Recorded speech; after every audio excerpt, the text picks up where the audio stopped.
Halo semuanya, sawadee-krap, selamat datang di segmen analisa dan di video kali ini kita akan bahas adalah kasus baru di mana ada seorang pria bernama Paidi bin Abdul Roni, usia 50 tahun, warga unit 1 Kecamatan Bandar Margo Tulang Bawang, Lampung. Ini adalah provinsi tempat aku berasal juga dari Indonesia, yang sudah divonis penjara selama 8 tahun dan juga denda 100 juta rupiah dengan tuduhan adalah melakukan tindak seksual pencabulan kepada seorang anak remaja putri, usianya masih belasan tahun teman-teman, usianya 16 tahun tepatnya di sini.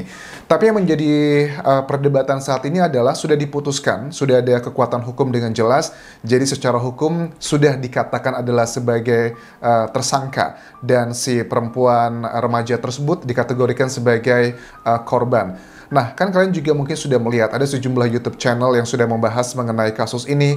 Ada dugaan bahwa aku agak susah ngomongnya ya, apakah dugaan atau bukan, karena sudah ada keputusan dari pengadilan. Tapi let's say, aku secara pribadi terlepas dari kekuatan hukum seperti apapun, ada dua kubu nih. Kubu yang pertama percaya bahwa Pak Paidi ini adalah korban fitnah saja dari keponakannya. Sedangkan kubu yang lain percaya bahwa itu adalah kenyataannya. Oke, di video kali ini kita akan coba simak keterangan dari beberapa kubu tersebut. Pertama, kita akan coba simak dari istri dari Pak Paidi, terus juga dari si korban yang berusia 16 tahun juga ada keterangannya di sini, serta juga dari pihak Kejaksaan Negeri Tulang Bawang tentang yang selama ini protes oleh masyarakat Indonesia yang menilai bahwa ada banyak kejanggalan di sini.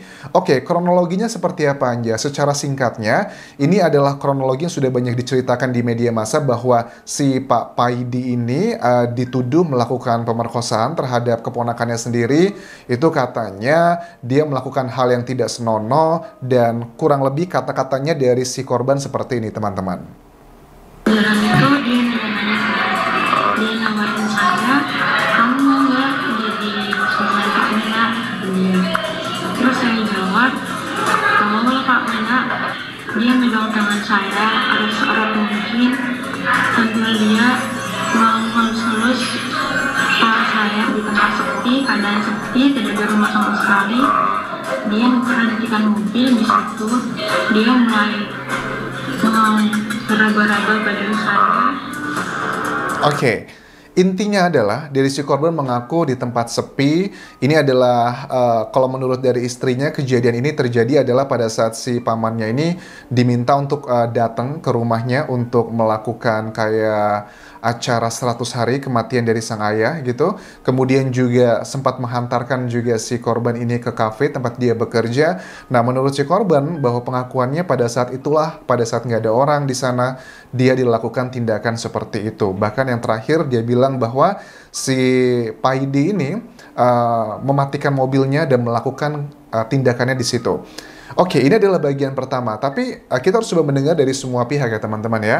Itu adalah dari si korbannya. Terus kalau aku melihat juga aneh nih ya, di tayangan dari channelnya Uya Kuya, aku melihat ada rekaman. Rekaman di sini adalah menunjukkan bahwa si korban beserta ibunya dan juga kakaknya itu datang ke rumahnya Paidi dan mereka mengaku meminta maaf bahwa yang mereka tuduhkan, lakukan semua itu adalah fitnah. Ini adalah sedikit cuplikan percakapannya dalam bahasa Lampung.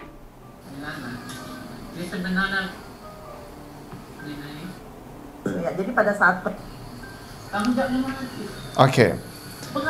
Yang gini ya, jadi dari sini kita bisa melihat bahwa si keluarga dari si korban ini sudah mengakui bahwa itu semua adalah bohong, tidak benar bahwa Paidi melakukan hal-hal seperti itu tadi. Nah, kemudian saat aku mencoba mencari tahu sebenarnya ceritanya bagaimana si istri dari Paidi mengatakan bahwa kenapa anak ini menuduh si Pak Paidi melakukan hal seperti itu, alasannya karena si remaja ini beberapa kali kesurupan dan pada saat kesurupan itu sang kakak mengatakan begini, apakah Paidi menganukan kamu ini? Iya, cuma yes or no question si perempuan ini yang mengaku kesurupan.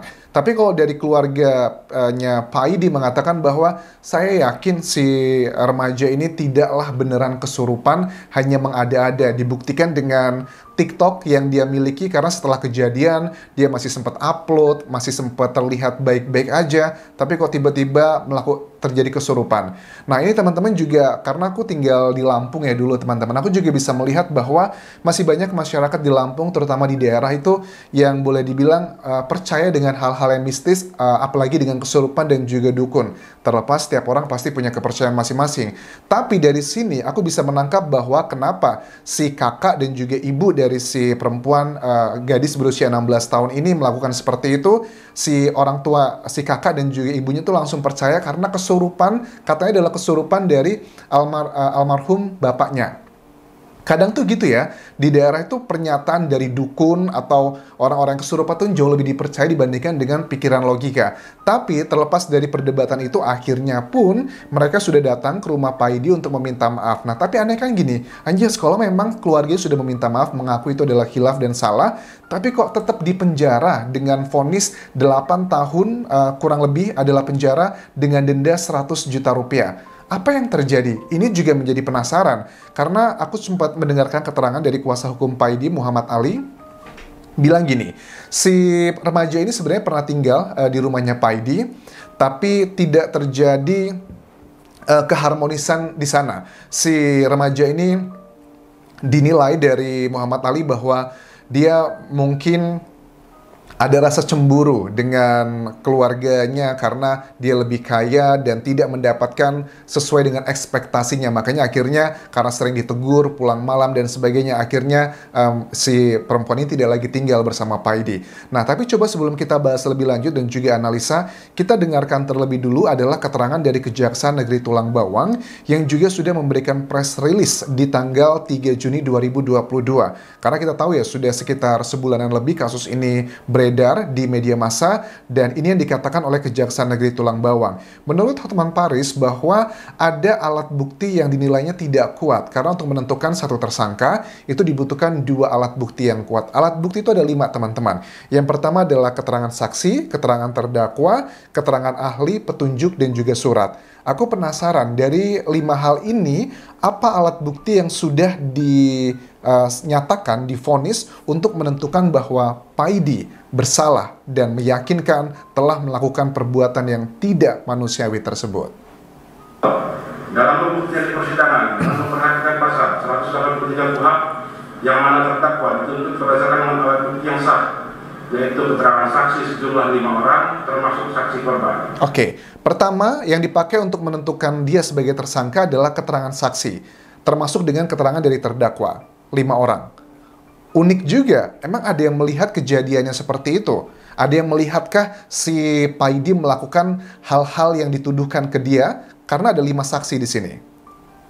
Keterangan ahli, sebanyak 3 orang ahli. Oke, kedua alat buktinya adalah keterangan ahli, ada 3 ahli. Siapa saja? Yang terdiri dari ahli pidana, ahli psikologi, dan ahli dokter kandungan. Ahli pidana kandungan. Oke, lanjut lagi. Alat bukti surat, sebanyak 3 surat, yaitu visum et repertum korban, surat hasil pemeriksaan psikologis. Oke, surat juga merupakan salah satu contoh dari alat bukti. Surat itu adalah tulisan ya dari si keterangan ahli untuk ya contohnya kayak visum tersebut ya. Nah, tapi dari visum ini gini teman-teman. Memang kalau aku baca dari sini dan aku simpulkan dari banyak sumber bahwa visumnya itu menunjukkan bahwa ada robekan di selaput darah, bukan, aku nggak tahu istilahnya seperti apa buat halusnya, pokoknya di area V dari si korban tuh ada robekan, tetapi robekan tersebut kan bukan berarti itu jaminan bahwa robeknya adalah karena paksaan oleh si Pak Aidi. Karena ada keterangan juga dari pengacaranya Pak Aidi mengatakan bahwa si perempuan ini mengaku bahwa sudah pernah melakukan hubungan seksual dengan pacarnya sebelumnya.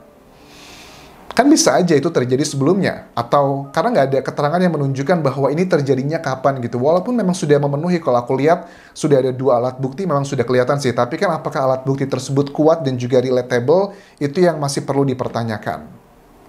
Konseling terhadap korban dan surat hasil laporan sosial atas nama korban, petunjuk dan keterangan terdakwa, sesuai dengan pasal 184 KUHP serta telah mempersilahkan kesempatan kepada terdakwa untuk menghadirkan saksi dan ahli yang meringankan bagi diri terdakwa. Oke, jadi kalau secara hukum memang aku melihat sepertinya Kejaksaan Negeri Tulang Bawang sudah mengikuti SOP-nya, standar operasionalnya. Ada 2 alat bukti, tapi nggak tahu apakah itu kuat atau tidak.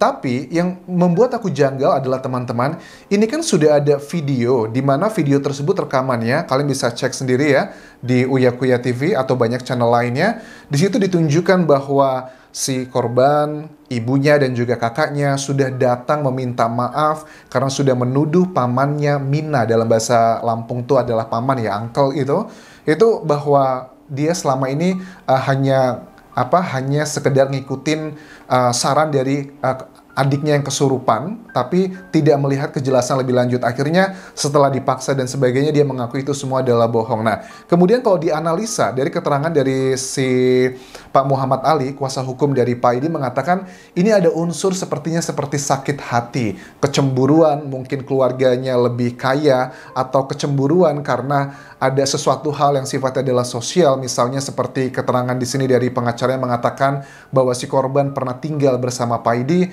tapi beberapa kali ditegur, dimarahi karena pulang malam, ada efek karena sakit hati, makanya menjadikan ini sebagai momen untuk balas dendam. Ataupun juga ada dugaan, karena dugaan dari Muhammad Ali mengatakan bahwa anak ini adalah memiliki kecerdasan di atas rata-rata, dan dugaannya ada gangguan psikologi, apalagi dengan kesurupan seperti itu. Dalam dunia psikologi, kesurupan juga termasuk dalam gangguan sesuatu hal ya di dalam pikiran si korban tersebut. Oke, tanpa bermaksud tidak menghormati keputusan pengadilan di Tulang Bawang, tapi bagi aku pribadi, yang menjadi pertanyaan sangat membingungkan adalah, ini sudah ada keluarganya datang, ada videonya. Ini menjadi alat bukti yang sangat kuat sekali. Mereka sudah mengakui, mereka hilaf, mereka salah, mereka memfitnah Pak Idi, tapi kok justru ini tidak dijadikan sebuah alat bukti yang sangat kuat. Kalau alat bukti yang lainnya, misalnya seperti keterangan ahli, ada visum, ada keterangan psikolog, bagi aku itu adalah area yang masih abu-abu, yang masih bisa diperdebatkan, yang masih banyak butuh data-data lainnya. Tapi kalau ada video seperti ini di channelnya Uya Kuya, sudah dijelaskan bahwa di situ ketiga orang tersebut, si korban, ibunya, dan juga kakaknya, mengakui mereka memfitnah Pak Idi. Itu sudah jauh alat bukti yang sangat kuat sekali, yang harusnya bisa dipakai untuk meyakinkan yang mulia hakim bahwa ini adalah fitnah. Tapi kenapa? Kok ini masih terus dilakukan persidangan, dan di persidangan diputuskan bahwa Pak Idi adalah yang bersalah. Kita nantikan kabar selanjutnya seperti apa. Mudah-mudahan aku masih mencoba mencari tahu dari kedua sisi ya, yang pro dan juga kontra, karena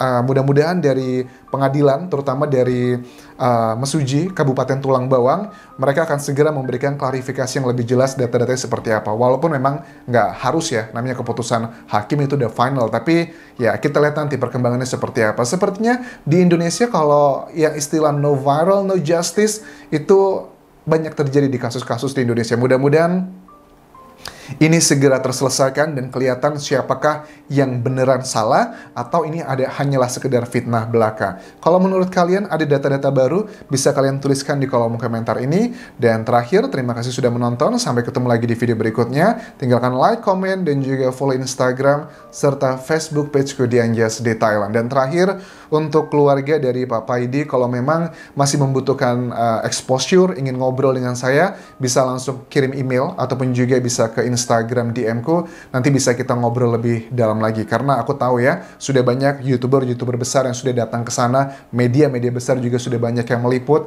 tapi mungkin bisa menjadi kontribusi untuk mengklarifikasi, ataupun juga dari pihak si korban, mungkin nggak saya yang difitnah, saya adalah benar korban dari kelakuan dari Paidi seperti itu, ya juga bisa sama, hubungi saya di sini. Akhir kata, terima kasih sudah menonton, sampai ketemu lagi di video berikutnya. Kapun kerap semuanya, bye-bye.